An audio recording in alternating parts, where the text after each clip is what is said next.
जय हिंद दोस्तों, स्वागत है आपका एजू फॉर इंडिया के प्लेटफॉर्म पर। और इस सेशन में आप पढ़ेंगे स्टैटिक जीके के बारे में।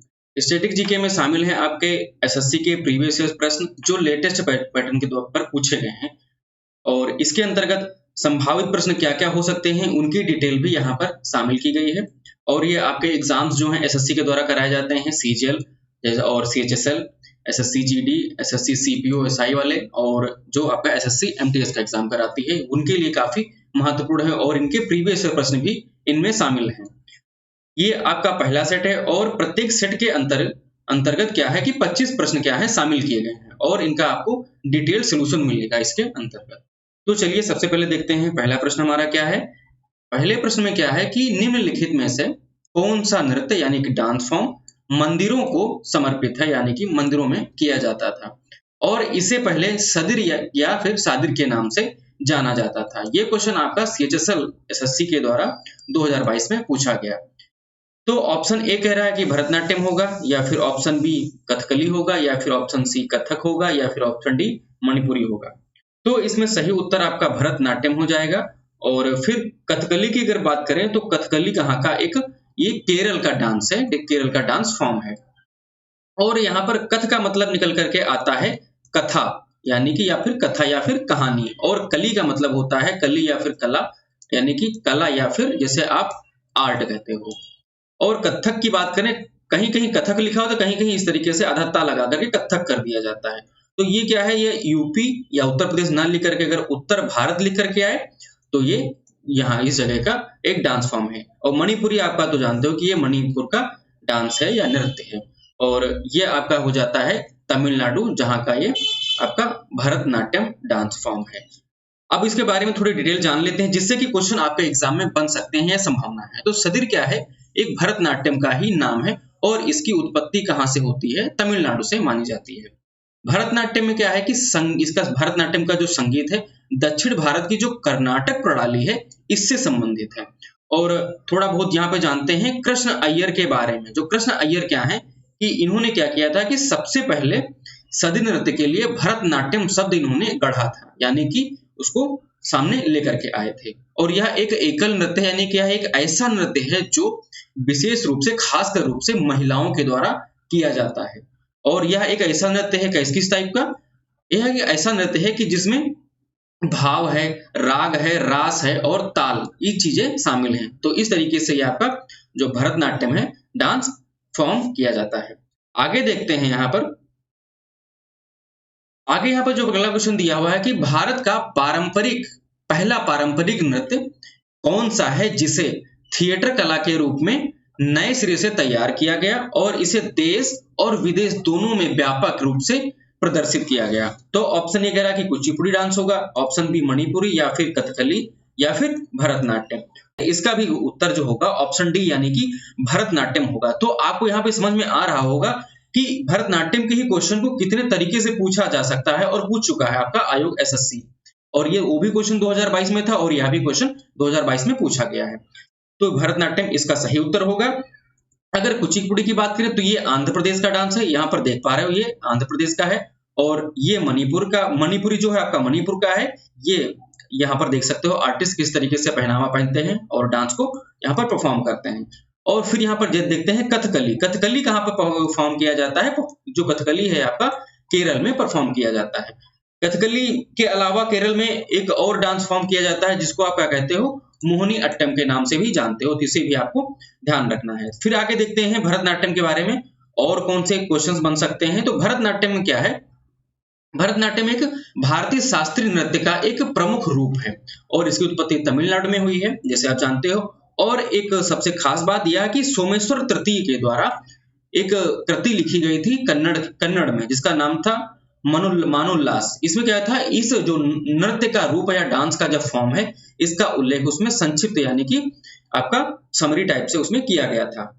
अगला प्रश्न देखते हैं। अगला प्रश्न दिया हुआ है कि योग सुंदर देसाई एक क्या है, एक अग्रणी जिन्होंने स्वतंत्रता पूर्व यानी कि देश जो आजाद हुआ था उससे पहले के युग में भारतीय नृत्य की दुनिया में कदम रखा, और उनका जन्म मतलब कहां पर हुआ था, ये पूछा जा रहा है कि जन्म किस जगह पर हुआ था। वो जन्म हुआ था कि 16 जुलाई 1921 को। यहाँ पर आपसे जन्म स्थान पूछा है। आपके एसएससी ने, ये भी आपका 2022 का क्वेश्चन है। तो जन्म इनका महाराष्ट्र में हुआ या राजस्थान में या फिर मध्य प्रदेश में या फिर आपका गुजरात में। तो इसका सही उत्तर जो होगा ऑप्शन डी सही उत्तर होगा। इनका जो जन्म हुआ वो गुजरात में हुआ। अब आप सोच रहे होंगे कि ये क्वेश्चन बना कैसे, क्योंकि इनका जन्म देखो कि 2021 में हुआ था। तो 2021 के बाद में 1921 में हुआ था। और इस समय क्या था कि 2021 में इनका जो सेलिब्रेट किया गया, यानी मनाया गया कौन सा, इनका 100वां जन्म शताब्दी वर्ष। तो इसलिए क्या हो गया, ये करंट का मुद्दा भी बन गया। तो वहां से ये क्वेश्चन आयोग में उठाया और ये बनाया। तो ये कौन है, योग सुंदर देसाई हैं, जिनका जन्म गुजरात में होता है। अब इनके बारे में थोड़ा डिटेल से जान लेते हैं कि योग सुंदर देसाई कहां पर गुजरात में पैदा हुए। और 1966 में इन्होंने क्या किया कि श्री राम भारती कला केंद्र के लिए रामलीला का निर्देशन किया था। और थोड़ा और इसमें एडिशनल इंफॉर्मेशन यह है कि योग सुंदर ने क्या किया कि 1948 में कलकत्ता में अपने नृत्य कलाकारों की टुकड़ी की स्थापना की थी। और इसे नाम क्या दिया, भारतीय पुनरुद्धार समूह का इसे नाम दिया, जो देश में पुनरुत्थानवाद की भावना से चल रहा था। तो इस यहां से इंफॉर्मेशन उठा करके आपके क्वेश्चन बन सकते हैं, इसलिए हमने यहाँ पर ये इंफॉर्मेशन यहाँ पर पुट की है। आगे प्रश्न देखते हैं। यहाँ पर आपका खाली स्पेस छूटा हुआ है, यानी कि यहाँ पर कौन सा नाम आएगा। तो कौन होंगे कि ने अपनी पत्नी को, जो खुद एक नर्तकी यानी कि डांसर हैं, और बेटे के साथ में मिलकर के क्या किया कि 1993 यानी कि 1993 में सृजन का निर्माण किया। ये क्वेश्चन 2022 में सीएचएस में पूछा जाता है। तो ऑप्शन ए पंकज चरण दास, या फिर option B Kelucharan Mohapatra, option C Raghunath Dutta, और या फिर ऑप्शन डी देवा प्रसाद दास। तो इनमें से सही उत्तर आपका ऑप्शन बी यानी कि केलूचरण महापात्र सही उत्तर होगा। अब यहाँ पर कुछ चीजों के बारे में जान लेते हैं जो आपके लिए इंपॉर्टेंट है। तो देवा प्रसाद दास जो है ये उड़ीसी नृत्य है उससे संबंधित हैं, और इनका जन्म 1932 में होता है। कहां पर, कटक में। और ये क्या है, ये इंपॉर्टेंट यहाँ पर थोड़ा सा यही एक चीज है कि संगीत नाटक अकादमी पुरस्कार इनको प्रदान किया गया था। फिर यहाँ पे जान लेते हैं पंकज चरण दास। यहाँ पे देखो ऑप्शन ए जो दिया है, तो इनकी भी इंफॉर्मेशन हमने यहाँ पर पुट कर रखी है। तो पंकज चरण दास कौन है कि उड़ीसा नृत्य के ये जनक हैं। और इनको कौन से पुरस्कार मिले, तो संगीत नाटक अकादमी पुरस्कार राष्ट्रपति द्वारा दिया गया, और उड़ीसा के द्वारा अकादमी पुरस्कार दिया गया। फिर है राज्य संगीत नाटक अकादमी पुरस्कार दिया गया, और फिर क्या किया कि पद्मश्री पुरस्कार भी इन्हें प्रदान किया गया था। तो दो पुरस्कार यहाँ पर जो काफी ज्यादा इंपॉर्टेंट है, वो संगीत नाटक अकादमी पुरस्कार है, दूसरा पद्मश्री पुरस्कार है। किसको, पंकज चरण दास को। ये उड़ीसी नृत्य के जनक माने जाते हैं। अब थोड़ा सा और इंफॉर्मेशन देख लेते हैं इसके बारे में कि केलूचरण महापात्र ने अपनी पत्नी जो एक नर्तकी हैं और उनके बेटे ने क्या 1993 में सृजन का निर्माण किया। वह कौन है, उड़ीसी नृत्य के भी ये क्या है, प्रतिपादक रहे हैं। और इन्होंने क्या किया है कि जो उड़ीसी नृत्य है उनकी जो नृत्य या फिर नृत्य नाटकों, मतलब कि जो आपका डांस था और नाटक दोनों को मिलाकर के उन्होंने क्या किया, कोरियोग्राफ किया था। तो वो कौन से हैं, उनके नाम यहाँ पर मेंशन है, आप चाहें तो देख सकते हैं। फिर यहाँ पर देखते हैं कि इनको कौन से पुरस्कार मिले। तो पुरस्कार इनको कौन से मिले, तो 1966 में इन्हें संगीत नाटक अकादमी पुरस्कार दिया जाता है। ये आपको ध्यान रखना है, केलूचरण महापात्र जी को। और पद्मश्री पुरस्कार हमको 1974 में मिलता है, पद्म भूषण 1988 में, और संगीत नाटक अकादमी फेलोशिप जो पुरस्कार है 1991 में मिलता है। और पद्म विभूषण पुरस्कार काफी जो मतलब बड़ा पुरस्कार माना जाता है, वो क्या है 2000 में इनको दिया जाता है या उससे सम्मानित किया जाता है। और इनको कालिदास सम्मान भी दिया जाता है। तो आप कालिदास सम्मान कौन देता है, मध्य प्रदेश की सरकार देती है। आपके एग्जाम में क्वेश्चन बन चुका है, फिर अगर बने तो आप इसको ऐसे कर सकते हो कि कालिदास सम्मान जो है कौन देता है, तो वो मध्य प्रदेश की जो राज्य सरकार है वो प्रदान करती है। फिर आगे देखते हैं कि श्री सन्मुखानंद राष्ट्रीय प्रतिष्ठित पुरस्कार जो है कब स्थापित किया गया था। तो ये 2001 में किया गया, या 2002 में, या फिर 2003। ये क्वेश्चन आपका एसएससी के द्वारा 2022 में पूछा जाता है। तो यहाँ पर क्या है कि श्री सन्मुखानंद राष्ट्रीय प्रतिष्ठित जो पुरस्कार है ये 2002 में क्या होता है, स्थापित होता है, यानी कि एस्टेब्लिश होता है। अब यहाँ पर देख पा रहे होंगे कि एक न्यूज आई थी कि यहाँ पर पद्म विभूषण जो आपका है कौन है, तबला मास्टर यानी कि तबला के मास्टर उस्ताद जाकिर हुसैन को सन्मुखानंद राष्ट्रीय सम्मान पुरस्कार में लाइफ टाइम अचीवमेंट अवार्ड से इन्हें नवाजा गया। तो ये अब इसके बारे में थोड़ा सा आगे देख लेते हैं कि श्री सन्मुखानंद राष्ट्रीय प्रतिष्ठा जो पुरस्कार है 2002 में स्थापित होता है। और जो सबसे पहले इन्हें किसे सम्मानित किया जाता है, तो वो श्री सेम्मनगुडी श्रीनिवासैयर जो हैं, जो कर्नाटक के गायक रहे हैं। और 2018 में जाकिर हुसैन को प्रदान किया जाता है, जो एक तबला वादक हैं। यहाँ पे कई क्वेश्चन बनते हैं, जाकिर हुसैन को सम्मान दिया गया, लेकिन हमने यहाँ पे इसलिए शामिल किया कि जाकिर हुसैन मतलब क्या कौन है, तो ये तबला वादक है, तबला वादक रहे हैं। तो इस तरीके से यहाँ से भी क्वेश्चन बन सकते हैं। फिर आगे देखते हैं यहाँ पर जो अगला प्रश्न दिया हुआ है। अगला प्रश्न है कि निम्नलिखित में से किसे अकेले संतूर को एक लोकप्रिय शास्त्रीय वाद्य यंत्र बनाने का श्रेय दिया जाता है। तो शास्त्रीय संतूर क्या है, एक शास्त्रीय वाद्य यंत्र है, ठीक है। जैसा कि यहाँ पर देख पा रहे हैं, ये आर्टिस्ट यहाँ पर इसको बजा रहे हैं। तो ये कौन है, तो ये शिव कुमार वर्मा है, या फिर भजन सोपारी है, या फिर राहुल शर्मा है, या फिर उल्लास बापति है। तो इसके लिए जो आपका सही उत्तर होगा वो ऑप्शन ए सही उत्तर होगा, यानी कि शिव कुमार शर्मा, इनको यह बनाने का श्रेय दिया जाता है। अब यहाँ पर देख लेते हैं एडिशनल इंफॉर्मेशन कि शिव कुमार शर्मा संतूर वादक हैं और इन्होंने संतूर और भारतीय शास्त्रीय संगीत को वैश्विक मंच पर ले जाने में महत्वपूर्ण भूमिका निभाई। आप देख सकते हो ये कौन है, पंडित शिव कुमार शर्मा है, ये संतूर बजाते हैं, ठीक है। और फिर क्या हुआ कि 2010 में इन्हों क्या किया गया कि ग्लोबल इंडिया म्यूजिक अवार्ड इन्हें प्रदान किया गया और 2001 में इन्हें पद्म विभूषण से सम्मानित किया गया, पद्म विभूषण से इन्हें सम्मानित किया गया। और यहाँ पर देख लेते हैं जो आपके एग्जाम के लिए महत्वपूर्ण है उन चीजों को, कि संतूर प्लेयर यानी कि संतूर वादक और कौन है, तो वो भजन सोपारी हैं, राहुल शर्मा है और उल्लास बापत है। तो भजन सोपारी के बारे में इंपॉर्टेंट क्या है कि इनकी जो मृत्यु हुई वो जून 2022 में हुई। तो आने वाले समय में ये आपका करंट का क्वेश्चन भी रहा है और क्या हो सकता है, इससे क्वेश्चंस और बन सकते हैं। तो इनका जन्म स्थान क्या रहा है, तो वो श्रीनगर जम्मू कश्मीर रहा है। कहाँ पे शैली जो इंपॉर्टेंट वो देख लेते कि हिंदुस्तानी शास्त्रीय संगीत और सूफियाना संगीत, ये इसमें इन्होंने योगदान दिया, ये आपके लिए इंपॉर्टेंट है। और ये है राहुल शर्मा, इनके लिए इंपॉर्टेंट यह है कि संगीत नाटक अकादमी अवार्ड जो है इन्हें 2011 में प्रदान किया गया और ये उल्लास बापत है। फिर आगे देखते हैं जो आपका अगला प्रश्न दिया हुआ है। अगला प्रश्न है कि सूर्य शास्त्रीय नृत्य महोत्सव है, ये हर साल 10 दिनों के लिए आयोजित किया जाता है। तो ये कहां पर आयोजित किया जाता है, तो हमें सबसे पहले ही यहाँ पर देखेंगे कि ऑप्शन ए रामेश्वरम में, या फिर ऑप्शन बी मदुरई में, या फिर ऑप्शन सी तिरुवनंतपुरम, या फिर ऑप्शन डी मैसूर में। तो ये भी आपका 2022 में क्वेश्चन पूछा जा चुका है एसएससी के द्वारा। तो इसमें जो सही उत्तर होगा ऑप्शन सी सही उत्तर होगा, क्योंकि ये तिरुवनंतपुरम में क्या होता है, आयोजित किया जाता है। कौन सा, सूर्य शास्त्रीय नृत्य महोत्सव। तो यहाँ पर इसके लिए आगे की इंफॉर्मेशन देखते हैं क्या है इसमें, कि सूर्य शास्त्रीय नृत्य महोत्सव तिरुवनंतपुरम यानी कि जो केरल में आयोजित किया जाता है और यह उत्सव सूर्य स्टेज और फिल्म सोसाइटी के द्वारा आयोजित किया जाता है।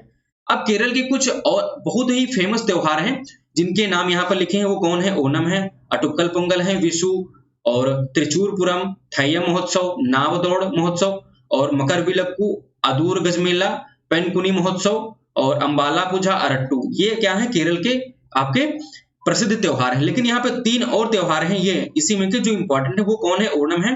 अगर ये पूछा जाए कि ओणम में क्या होता है, ये यहाँ पे देख पा रहे होगे, बोट का भी यहाँ पर नाव का भी महत्व है, नौका दौड़ का। और अटुक्कल पोंगल जो आपका है ये भी केरल का है। और मकर संक्रांति के दिन यहाँ पर क्या होता है, मकरविलक्कू त्योहार मनाया जाता है। कहाँ पर, ये सबरीमाला मंदिर जो है वहां पर ये होता है।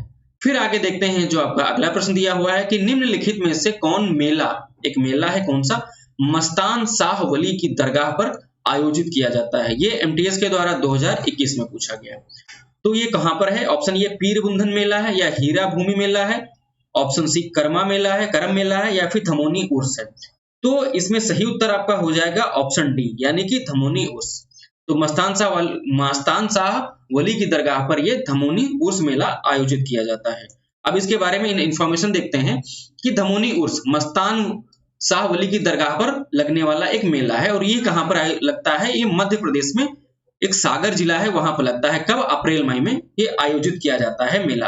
अब यहाँ पे देख पा रहे हो कि ये एमपी का जो है आपका ये मानचित्र है। इसका जो पड़ोसी राज्य है वो एक राजस्थान है, इधर ये यूपी है। अब यहाँ पर देखते हैं धमोनी उर्स, तो ये यहाँ पर क्या है आपका धमोनी उर्स, एक यहाँ पर जगह है कहाँ पर, सागर जिले में। तो यहाँ पर ये मेला आयोजित किया जाता है। फिर आगे देखते हैं अगला क्वेश्चन। अगला क्वेश्चन दिया हुआ है कि यहाँ पर एक ब्लैंक स्पेस छूटा हुआ है कि यहाँ पर क्या आएगा, और फिर इसमें है कि ओडिशा में प्रचलित गाथा गीत गायन का एक रूप है, तो कौन है? कजरी है, या फिर दसकथिया है, या फिर पोवाड़ा है, या फिर सोहर है। तो इसमें ऑप्शन बी इस क्वेश्चन के लिए आपका सही उत्तर होगा। और गाथा गीत गायन का एक रूप है। और कजरी की अगर बात करें तो कजरी आपका उत्तर प्रदेश का एक क्या है, लोकगीत है। और उत्तर प्रदेश में किस जिले में? तो ये मिर्जापुर के लिए काफी ज्यादा फेमस है, मिर्जापुर एक जिला है। और पोवाड़ा तो आप जानते होंगे, तो पोवाड़ा और सोहर को यहाँ पर आगे चल के डिटेल में देख लेते हैं। तो उड़ीसा में प्रचलित जो आपका गाथा गीत गायन का एक रूप है कौन? दसकथिया। और कजरी उत्तर प्रदेश का जो आपका मिर्जापुर का है। तो इसके लिए खास बात यह है कि एक अर्धशास्त्रीय गायन शैली है। तो अर्धशास्त्रीय गायन शैली जो है आपका ये शब्द याद रखना है। और पोवाड़ा क्या है? ये महाराष्ट्र का एक पारंपरिक गीत है। तो पोवाड़ा में क्या होता है? यह एक शौर्य गाथा है। यहाँ पर वीरों की गाथाएं इसके अंतर्गत गाई जाती हैं, जिसके अंतर्गत क्या होता है, शिवाजी की या फिर इनके और भी जो सूरवीर योद्धा रहे हैं उनको, उनका मतलब यहाँ पर महिमा मंडन या फिर उनका गायन किया जाता है। और यहाँ पर क्या है, गीत यहाँ पर की पुनर्योग क्या होता है कि राष्ट्रीय आंदोलन और जन आंदोलनों के गीत यहाँ पर शामिल किए जाते हैं। अब सोहर के बारे में जान ली, तो ये बिहार में क्या होता है कि प्रसव के दौरान गाया जाने वाला एक लोक गीत है। लोक का मतलब होता है लोग, जो जनता के द्वारा, जो आम जनता के द्वारा गाया जाए मिल करके, वो क्या होता है, जो जिनके बीच में प्रचलित हो, वो लोकगीत कहा जाता है। फिर आगे बढ़ते हैं, अगला प्रश्न देखते हैं। आगे प्रश्न दिया हुआ है कि निम्नलिखित में से किस राज्य में भीत चित्र, जो क्या होता है कि फ्रेस्को पेंटिंग का एक लोकप्रिय कला रूप है। तो भीत चित्र हो यहाँ पे लिखा है आपके क्वेश्चन में, लेकिन कभी कभी लिख करके आता है भित्ति चित्र। भित्ति या भीत इसका मतलब होता है कोई दीवार या वाल, वहां पर ये क्या होता है, ये पेंटिंग की जाती है। और ये किस टाइप की है? फ्रेस्को है। तो कहाँ का एक जो है लोकप्रिय रूप है?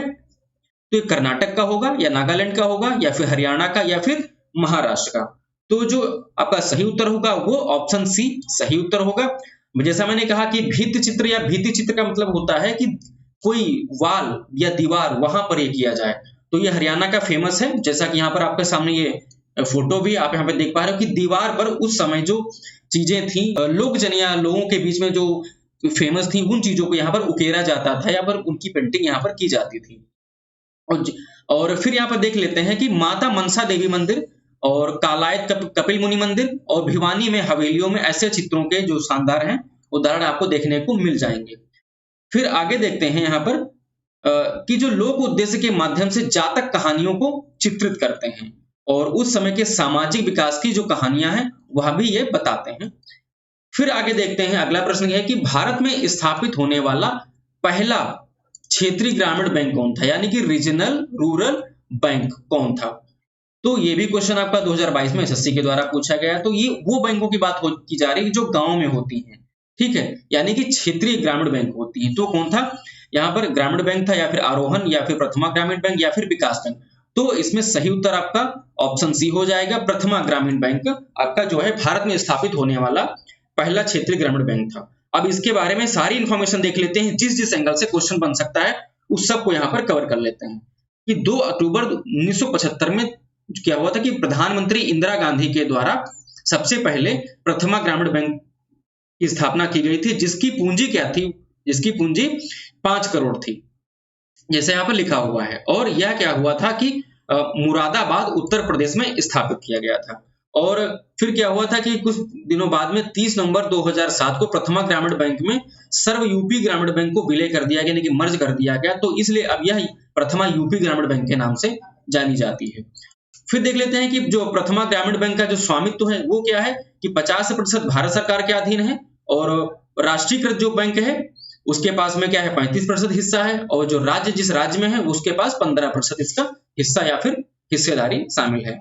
अब यहाँ पर 2 अक्टूबर है जो उसमें दिया हुआ है, तो 2 अक्टूबर को यहाँ पर जो दिया है तो इससे क्वेश्चन पूछा जा चुका है कि डेट भी पूछी जा चुकी है कि किस डेट में और किस ईयर में, तो ये आपको ध्यान रखना है।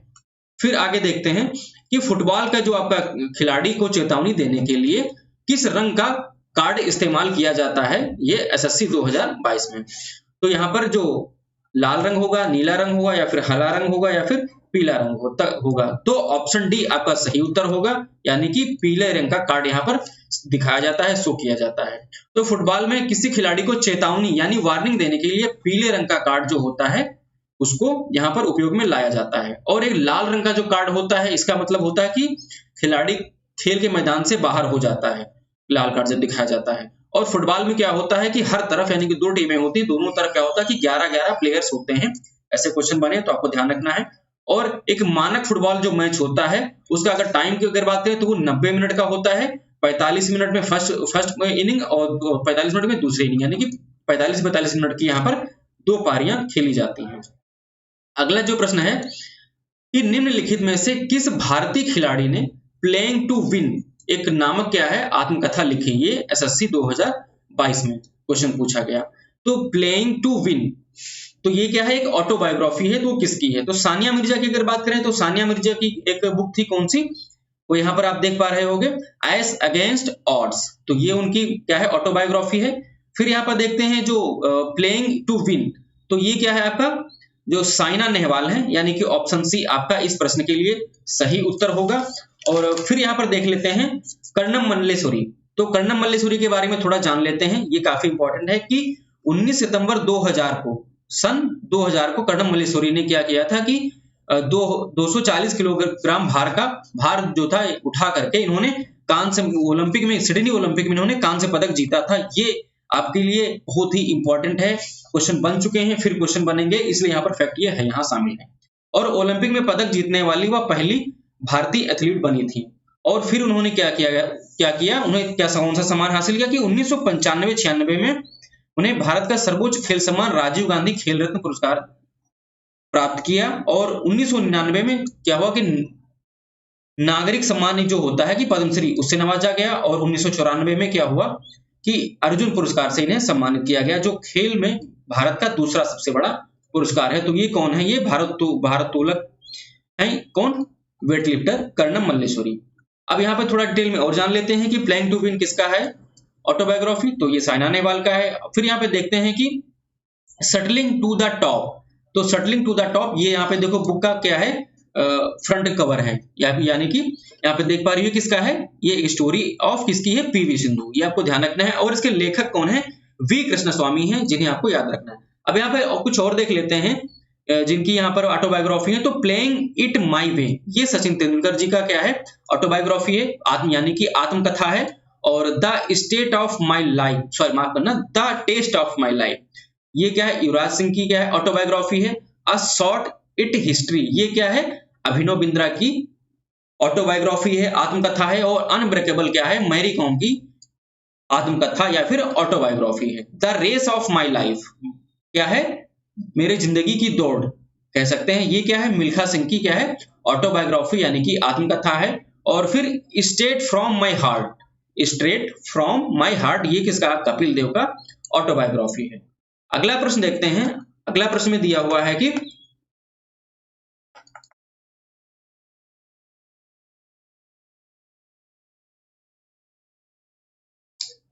कौन सा दिन विश्व स्वास्थ्य संगठन यानी कि WHO की स्थापना दिवस के रूप में मनाया जाता है, और जिसका उद्देश्य हर वर्ष दुनिया के सामने आने वाले महत्वपूर्ण स्वास्थ्य मुद्दों पर ध्यान आकर्षित करना है। ये भी एसएससी द्वारा 2022 में क्वेश्चन पूछा गया।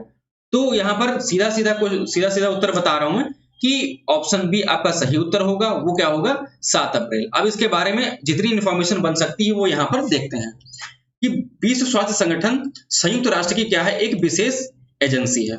इसका काम क्या है कि अंतरराष्ट्रीय सार्वजनिक स्वास्थ्य यानी कि सबके स्वास्थ्य के लिए क्या है, यह जिम्मेदार है। और इसका उद्देश्य क्या है कि सभी लोगों द्वारा स्वास्थ्य के उच्चतम संभव स्तर की प्राप्ति। और इसके मुख्यालय की बात करें तो ये क्या है, जिनेवा में है। जिनेवा कहां पर है, स्विट्जरलैंड में है। और कि इसकी स्थापना कब होती है, 7 अप्रैल 1948 को होती है। इसीलिए विश्व स्वास्थ्य दिवस जो है वो 7 अप्रैल को मनाया जाता है। अब यहाँ पर विश्व स्वास्थ्य दिवस जो 7 अप्रैल 2022 को मनाया गया, उसकी थीम क्या थी, उसकी थीम थी कि हमारा ग्रह हमारा स्वास्थ्य, यानी कि आवर प्लेनेट आवर हेल्थ। तो ये यहाँ से जितने क्वेश्चन बन सकते थे वो सारे यहाँ पर शामिल हैं। अगला प्रश्न है कि भारत में निम्नलिखित में से कौन सी चूना पत्थर की गुफा है, यानी कि जिसे आप लाइमस्टोन केव के नाम से भी जान सकते हो। ये भी क्या है, एसएससी के द्वारा 2022 में पूछा गया है। तो ऑप्शन ये उंदावली गुफाएं हैं, ऑप्शन बी वराह गुफा, या फिर ऑप्शन सी बोर्रा गुफा, या फिर ऑप्शन डी भीमबेटका गुफाएं। तो यहाँ पर आपका जो सही उत्तर होगा वो ऑप्शन सी सही उत्तर होगा, बोर्रा की गुफाएं। अब यहाँ पे देख पा रहे होगे कि बोर्रा की गुफाएं, बोर्रा केव, अब ये कहाँ पर है? ये आंध्र प्रदेश में स्थित है, जैसा कि आप यहाँ पर देख पा रहे हो। तो ये आंध्र प्रदेश में इनकी स्थिति यानी कि ये लोकेशन है। अब यहाँ पे देख लेते हैं उदावली की गुफाएं। तो ये इनका यहाँ पर आप देख पा रहे होगे फोटो। और तो ये कहाँ पर है? आंध्र प्रदेश में। कहाँ पर? आंध्र प्रदेश के गुंटूर जिला में। इन्हें आपको ध्यान रखना है। फिर आगे देखते हैं उस इंफॉर्मेशन को, जिस इंफॉर्मेशन से आपके क्वेश्चन बन सकते हैं। तो उन सारी चीजों को यहाँ पर देखने वाले हैं कि आंध्र प्रदेश में अराकू की जो घाटी है वहां पर अनंतगिरी पहाड़ियों में स्थित है कौन? चूना पत्थर की गुफा यानी कि लाइमस्टोन केव। ये आपके लिए इंपॉर्टेंट है। और कौन कौन से जो आपके क्वेश्चन बन सकते हैं इन ऑप्शन से कि उदावली की गुफाएं, ये अमरावती कहाँ है? आंध्र प्रदेश में, वहां पर स्थित है। और वराह की गुफाएं कहाँ है? महाबलीपुरम, कहां पर? तमिलनाडु राज्य में स्थित है। वराह मतलब जानते हो कि विष्णु भगवान का एक अवतार था, वाराह अवतार, तो उसी से इसका संबंध है। फिर आगे देखते हैं कि भीमबेटका की गुफाएं। अब ये देखोगे यहाँ पर कि जो वराह की गुफा है ये यहाँ पर आपका फोटो है, यहाँ पर आप देख सकते हो, जिससे कि आपको लंबे समय तक चीजें याद रहें। भीमबेटका की गुफाएं क्या है? अरमचा खुर्द यानी कि जो मध्य प्रदेश में है वहां पर स्थित है। ये यहाँ पर देख पा रहे कि यह एक क्या है? यूनेस्को विश्व धरोहर स्थल है। और इसको 2000 किसको? भीमबेटका को 2003 में यूनेस्को की जो क्या है विश्व धरोहर स्थल में शामिल किया गया था। और फिर इसके बारे में एक एडिशनल इंफॉर्मेशन यह है कि विंध्याचल जो पर्वत श्रृंखला है उसके क्या है? दक्षिणी किनारे पर ये स्थित है। ये आपको यहाँ पर ध्यान रखने वाली बात है। अब इस यहाँ पर क्या था कि कुछ यहाँ पर पत्थर पाए गए हैं इस गुफा के अंदर। तो इन पत्थरों पर क्या किया कि कुछ यहाँ पर चित्र उकेरे गए हैं, तो इसलिए ये काफी ज्यादा महत्वपूर्ण हो जाता है और यूनेस्को की वर्ल्ड हेरिटेज साइट है, जिसे 2003 में इसके अंतर्गत शामिल किया गया था। इसे आपको ध्यान रखना है। फिर आगे देखते हैं यहाँ पर कि भारतीय क्रिकेट कंट्रोल बोर्ड की स्थापना किस वर्ष की गई। तो देखो इस तरीके से क्वेश्चन बनते हैं आपके स्टैटिक में। तो कब स्थापना होती है? तो 1958 में होती है, या 1938 में होती है, या 1928 में, या फिर 1948 में। तो इसकी स्थापना जो होती है 1928 में होती है, यानी कि आपका ऑप्शन सी यानी कि विकल्प सी आपका सही उत्तर होगा। अब इसमें बीसीसीआई के बारे में और क्या दिया है कि 1928 में इसकी स्थापना होती है। कब? 4 दिसंबर 1928 को। ये आपका क्या है? Board of control of cricket in India, इसका क्या है? एक ये लोगो है। और ये कौन सा स्पोर्ट देखती है? क्रिकेट। इसके स्पोर्ट जो है क्रिकेट स्पोर्ट है जो उससे संबंधित है, आपको ध्यान रखना है। फिर आगे देखते हैं यहाँ पर कि नाम बदलने से पहले किसका? माउंट एवरेस्ट का नाम बदल गया, तो उसको केवल किस नाम के रूप में जाना जाता था? ये आपका एसएससी सीजीएल 2022 में जो आपका पेपर हुआ उसमें क्वेश्चन पूछा गया। तो किस नाम से जाना जाता था? चोटी IX, या फिर चोटी XV, या फिर चोटी VI। अब यहाँ पे या फिर ये भी कह सकते हो आप यहाँ पर 9th, या फिर 15th, या फिर यहाँ पर क्या हो जाएगा 6th। तो यहाँ पर आप जो आपका सही उत्तर होगा वो आपका होगा यहाँ पर चोटी आपका बी, चोटी XV यानी कि चोटी 15th। अब यानी कि पीक 15th। ये क्वेश्चन आप ये सोच रहे होंगे कि आपके एग्जाम में क्यों बना, कैसे यहाँ पर आया। तो यहाँ पर आपका 2021 के आसपास एक शॉर्ट मूवी रिलीज होती है पीक XV यानी कि पीक 15। तो हो सकता है कि एग्जामिनर के दिमाग में यहाँ से विचार आया हो तो आपसे ये क्वेश्चन पूछ लिया हो। तो इस तरीके से आप देख सकते हो कि किस तरीके से एग्जाम में क्वेश्चन बनते हैं, क्वेश्चन पूछे जा रहे हैं। तो उन सब सारी चीजों को हम यहाँ पर आपके साथ डिस्कस कर रहे हैं। तो जो चोटी XV थी यानी कि आपकी, या फिर कह सकते हो चोटी 15, तो इसका नाम बदल करके अब माउंट एवरेस्ट कर दिया गया, जिससे पहले सिर्फ क्या कहते थे? पीक XV के रूप में जाना जाता था। माउंट एवरेस्ट क्या है? हिमालय पर्वत श्रृंखला की एक चोटी है, जो क्या है सर्वोच्च चोटी भी कह सकते हैं, और नेपाल और तिब्बत की क्या है एक मध्य में स्थित है। ये बहुत ही महत्वपूर्ण आपका पॉइंट है, फैक्ट है। और पहाड़ का नाम भारत के जो एक पूर्व कौन थे? सर्वेयर जनरल जॉर्ज एवरेस्ट, उनके नाम पर ये रखा गया था। तो ये भी इंपॉर्टेंट हो जाता है। और तिब्बत में जिसे चोमोलुंगमा के नाम से जाना जाता है, और जिसका अर्थ क्या होता है कि विश्व की देवी माँ। कहां पर? तिब्बत में चोमोलुंगमा यानी कि विश्व की देवी माँ। और नेपाल में यानी कि नेपाल के लोग इसे सागर माथा कहते हैं, यानी कि सागर माथा के नाम से जाना जाता है। अगला प्रश्न देखते हैं। यहाँ पर अगले प्रश्न में दिया हुआ है कि निम्न में से कौन एक अस्थायी फाइल का विस्तार है? यानी कि यहाँ पे फाइल का एक्सटेंशन पूछ रहा है। अस्थायी यानी कि टेम्पररी, यहाँ पर लिखा होगा तो टेम्पररी फाइल होगा। तो ऑप्शन जो आपका सी है सही उत्तर होगा, यानी कि .tmp इसका एक्सटेंशन होगा। अब यहाँ पे देख लेते हैं, जैसे कि आप यहाँ पे देख पा रहे हो कि ये टेम्परेरी फाइल है, तो फाइल का अगर नाम बन करके आता है तो देखो यहाँ पर पूरी फाइल का नाम, उसके बाद एक्सटेंशन .tmp, ये आप यहाँ पर देख पा रहे होंगे।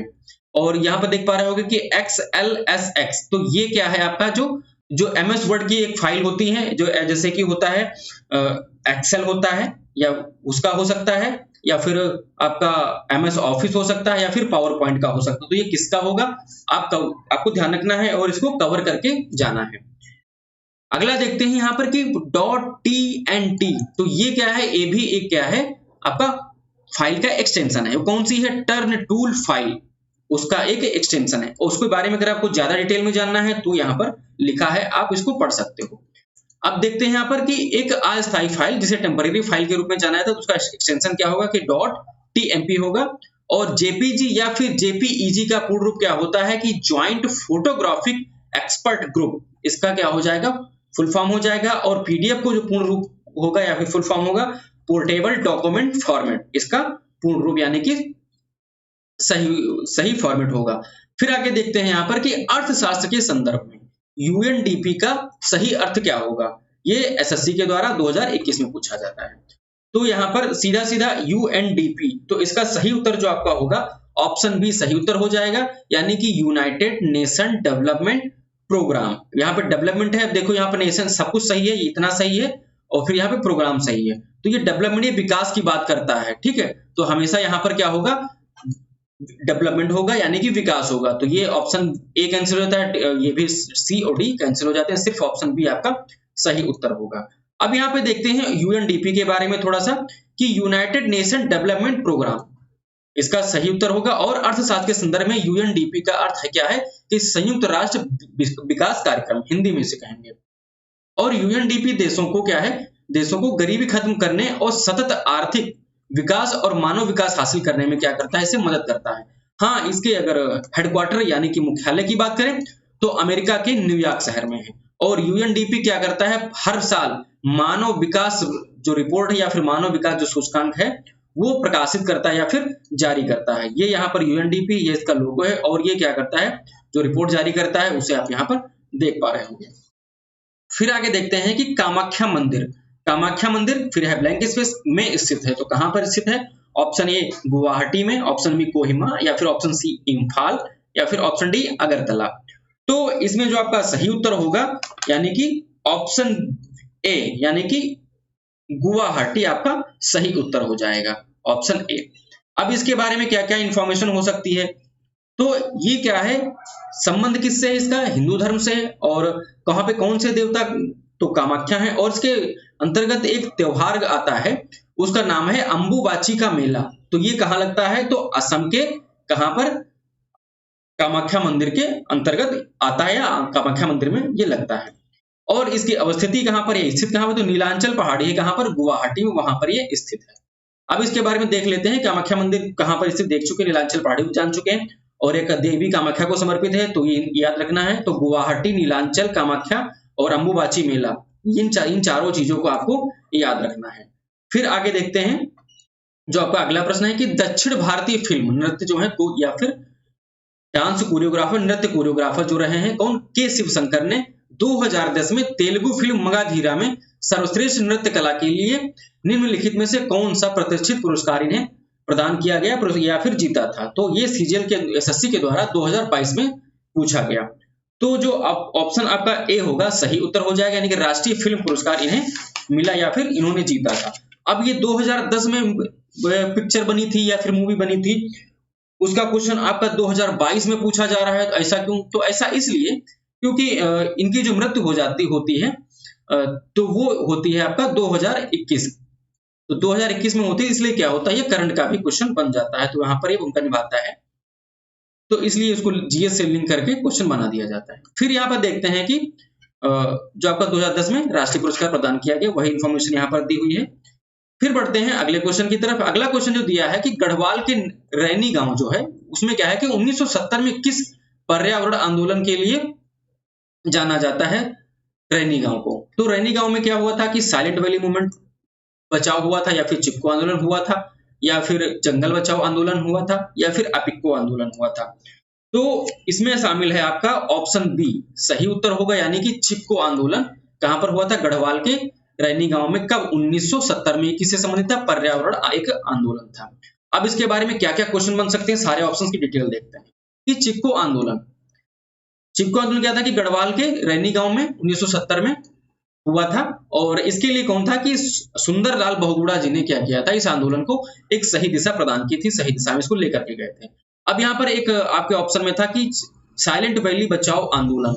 ये क्या था कि यह एक सामाजिक आंदोलन था जो 1973 में हुआ था। इसका उद्देश्य क्या था कि भारत के केरल के पलक्कड़ जिले में साइलेंट वैली की सुरक्षा करना। आपके एग्जाम में क्वेश्चन में पूछा जाता है कि साइलेंट वैली कहां पर है? तो साइलेंट वैली कहां पर है? केरल में है। तो इस तरीके से कितने क्वेश्चन बन सकते हैं, इतनी इंफॉर्मेशन से आप समझ सकते हो। तो इसे आपको ध्यान रखना है। फिर क्या है कि 1980 के दशक जो शुरुआत हुई थी उसमें क्या हुआ था? एक आंदोलन हुआ था, कौन सा? जंगल बचाओ आंदोलन। ये कहां हुआ था? सिंहभूमि एक जिला है, सिंहभूम जिला, वो कहां है? झारखंड। तो ये वहां पर हुआ था। अब अपिक्को आंदोलन की बात करें तो ये क्या है कि वन आधारित पर्यावरण आंदोलन है जो पश्चिम घाट में कर्नाटक का उत्तर कन्नड़ जिला है, वहां पर यह हुआ था। आप देखते हैं अगला क्वेश्चन। अगले क्वेश्चन में आपका है कि निम्नलिखित में से association for cultivation of science के कौन इंडियन संस्थापक थे? तो association for the cultivation of science, इनके संस्थापक के बारे में पूछा जा रहा है, वो भी कौन? भारतीय, यानी कि इंडियन जो रहे हैं। तो ऑप्शन ए आशुतोष मुखोपाध्याय, या ऑप्शन बी महेंद्र लाल सरकार, ऑप्शन सी प्रफुल्ल चंद्र राय, या फिर ऑप्शन डी आपका जगदीश चंद्र बोस। तो आपका जो सही उत्तर होगा ऑप्शन बी सही उत्तर होगा, क्योंकि महेंद्र लाल जो सरकार है वो इसके संस्थापक सदस्य रहे हैं। अब इससे कौन कौन से क्वेश्चन बन सकते हैं उसको देखते हैं यहाँ पर कि आशुतोष मुखोपाध्याय ने 1908 में क्या किया था कि कलकत्ता में मैथमेटिकल सोसाइटी की स्थापना की थी। ये इंफॉर्मेशन आपकी जो उसकी एडिशन थी महेंद्र लाल के अलावा, उसके बारे में देख रहे हैं यहाँ पर कि आशुतोष मुखोपाध्याय की आने वाले एग्जाम में अगर क्वेश्चन बना दे तो आप कैसे करोगे, तो वो सारी चीजें यहाँ पर शामिल हैं। तो मैथमेटिकल सोसाइटी 1908 में आशुतोष मुखोपाध्याय। अब देखते हैं कि प्रफुल्ल चंद्र रॉय, ये कौन है? भारतीय रसायन विज्ञान के पिता के रूप में इन्हें जाना जाता है। फिर क्या है कि क्रेस्कोग्राफ क्या है? एक उपकरण है। इनका संबंध किससे है? जगदीश चंद्र बोस जी से है। और इससे क्या होता है कि पौधों की वृद्धि नापी जाती है, उसमें ये उपयोग में लाया जाता है। तो यहाँ पर जो एक ऑप्शन के अलावा जो तीन ऑप्शन थे उनको भी यहाँ पर हमने क्लियर कर लिया है। फिर आगे बढ़ते हैं, अगला क्वेश्चन देखते हैं कि किशोरियों और गर्भवती महिलाओं और स्तनपान कराने वाली जो माताएं हैं और 0 से 6 वर्ष की आयु के बच्चों के पोषण की स्थिति पर जोर देने के लिए एक पोषण अभियान किस वर्ष शुरू किया गया? ये 2022 में क्वेश्चन आपका पूछा गया एसएससी के द्वारा। तो ये आपका जो अभियान शुरू होता है वो 2018 में शुरू होता है। यह अगर अभियान की बात करें तो ministry of women's and child welfare के द्वारा शुरू किया जाता है, यानी कि आपका जो क्या है महिला बाल विकास जो मंत्रालय है, महिला बाल विकास मंत्रालय, उसके द्वारा शुरू किया था। ये इससे भी क्वेश्चन बन सकता है।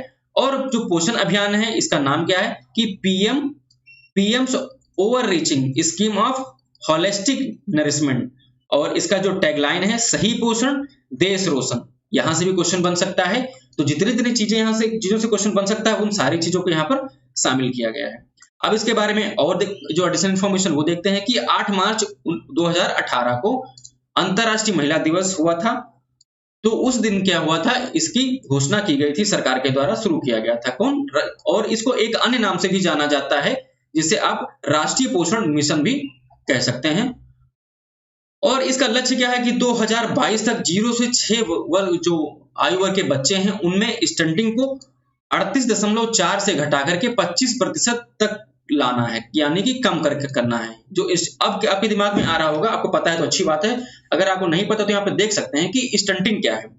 तो स्टंटिंग क्या होता है कि आपका जो नरिशमेंट है यानी कि पोषण है ना मिल पाने की वजह से आपको मान लो कि कोई बच्चा है, उसको 15 साल की एज में इतनी हाइट होनी चाहिए थी, इतना मतलब बॉडी में हाइट और वेट होना चाहिए था, लेकिन उसका क्या होता है जो माल न्यूट्रिशन होता है यानी कि कुपोषण की वजह से क्या हुआ, वो इतना छोटा रह गया। तो ये किसका कारण होता है? ये स्टंटिंग होता है।